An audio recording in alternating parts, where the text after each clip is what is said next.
The review embargo has been lifted for Sony Pictures' Madam Web film, and critics are absolutely trashing this film. And for all intents and purposes, it looks like this film is dead on arrival and that it is going to lose Sony Pictures quite a bit of money. Before we get into this, I'd like to ask you, please hit that subscribe button, hit that bell for notifications so you don't miss any of our future videos here at the Trent Report. With that out of the way, let's get into this over here. Wrote this up over at thatparkplace.com. You can see here, this is the Metacritic score for Madam Web. Obviously, very early on. I think we were only looking at, 8 reviews here, but still a 31. If we look at what it is right now, let's hit that refresh button. You can still see it is at a 32. Only 2 positive scores, 8 I think it's 5 mixed and 9 negative reviews. Let's look at some of these here, what they're saying. Alonzo Duraldi at The Film Verdict gave the movie a 62. He says, none of this would work without Johnson, whose gift for side-eye and deadpan line ratings grounds what could be a very silly story into one with real human stakes that do not thankfully involve the fate of the entire world.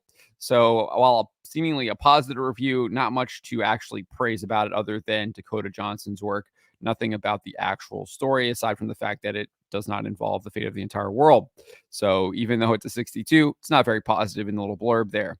Whitney Seibold at Slash Film gives the movie a 60. She wrote, Madam Web does not provide a crowd-pleasing bombast. This is a pity as this odd duck makes for a fascinating watch. This may be one of the final films of the superhero renaissance. Enjoy it before it topples over entirely. Nick Shager at the Daily Beast gave the film a 40. He said, on the basis of Madam Web, however, Sony's Spider-Man universe is now completely lifeless and in no need of resuscitation. So pretty damning there, giving it a 40. David Ehrlich at IndieWire gives the film a 33. He said, an inoffensive, almost endearingly lame whiff of a movie that has the misfortune of arriving at a time when the superhero genre has almost returned to pre-MCU levels of popularity. This Daredevil-ass disaster is hilariously retrograde for a story about someone who discovers that she can see a few seconds into the future. I'm assuming he's referring to the Ben Affleck Daredevil movie. Manuel Betancourt at the AV Club gave the movie a 25. He said the film is often so hurt, you're so preoccupied with what's to come that it ignores what's happening in the moment. Barry Hertz completely trashed the film at the Globe and Mail, gave the film a 0. He said, stupendously stupid and never remotely in control of its faculties. The film represents a kind of weaponized incompetence, hostile and assaultive. Pretty damning there.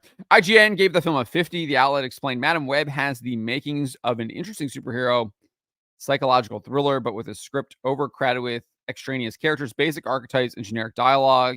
It fails the talent and the future of its on-screen Spider Women. So obviously IGN having to push the identity politics in their little brief blurb on Metacritic. Molly Freeman at Screen Rant gave the film a 30. She said, Madam Web is boring, unimaginative, and dated, despite being one of very few superhero movies centering on female superheroes. Again, even when they have to criticize something, they can't, they still have to put in their identity politics garbage. It's pathetic. All in all, Madam Web is a superhero movie you can absolutely skip. So we also had Jeremy Johns. He torched the film in his review, saying, it's a cinematic train wreck with the worst script of the year so far. I get it, still pretty early in the year. Still feel like it's going to hold that title for a while. It's a mess that lacks cohesion, a superhero film that once again has shoddy CGI and action sequences, a forgettable antagonist, and a protagonist that feels like Madam Web in name only. It plays out like Dollar Store Next with Nicolas Cage meets Dollar Store Terminator. So when I wrote the article, there was no Rotten Tomatoes scores, but we do have Rotten Tomatoes scores now. 23% on the tomato meter. Let's refresh and see if it's still there. Yep, still 23%, 31 reviews. If we click this little button here, we have 7 fresh reviews, 24 rotten, and an average score of 4.4 out of 10. If we flip over to top critics, and a 0% from top critics, 12 reviews, 0 fresh scores, 12 rotten, and an average review of 3.1 out of 10. So the top critics absolutely hate this movie.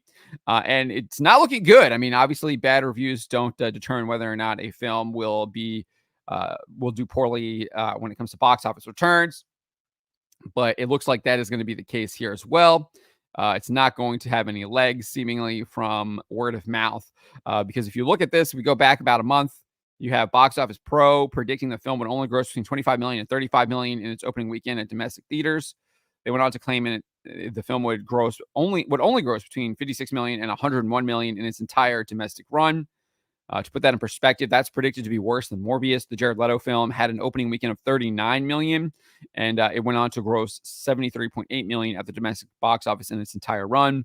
It did add another 88.8 million internationally for a global gross of 162.7 million dollars. So that was about a month ago. However, in Box Office Pro's most recent projections, they have significantly reduced how much they believe this film is going to gross. So on February 8th, the outlet noted that it believes the film will only gross between 15 and 24 million. So they've reduced it by 10 million on both the low end and the high end there.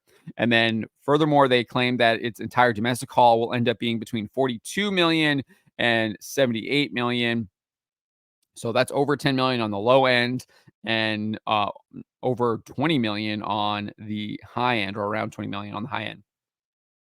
So for all intents and purposes, it looks like Madam Web is not only a terrible film, but will perform terribly at the box office as well. And I mean, when you try and create a film based on identity politics using an F tier character to center your film on, what do you actually expect? I don't think there was any real high hopes about this. This is clearly trying to exploit the rise in superhero media that has quickly faded away after Avengers Endgame and the disastrous films that the Marvel Cinematic Universe has churned out since then. And it's clearly now hurting other studios such as Sony that are trying to, I guess, cash in. And unfortunately, it looks like they're going to be losing a significant amount of money. As for how much money this film might lose given these box office projections, it's unclear because we don't have an actual production budget estimate yet. One would assume it's probably at least $100 million. And they're saying it's not even going to make 100 million domestically. So it's probably only going to be in maybe at the best, we're looking at a 150 million, $200 million movie. Again, the Marvels didn't even do $200 million, so it's probably going to be worse than that. But on the best, I would say 200 million is where it could probably end up. And if you have a $100 million production budget, that is not going to break even. Usually use a 2.5 times factor. So they would have to at least make 250 million to break even. And that's just going off a guesstimate that it cost $100 million to make this film. And it likely probably cost more. So going to lose Sony some money putting this out there rather than them trying to cash in on the superhero craze that has quickly passed. But let me know what you guys make of these early reviews for Madam Web and the box office predictions for this movie. Let me know in the comments below. Remember to always be charitable, but to always speak the truth.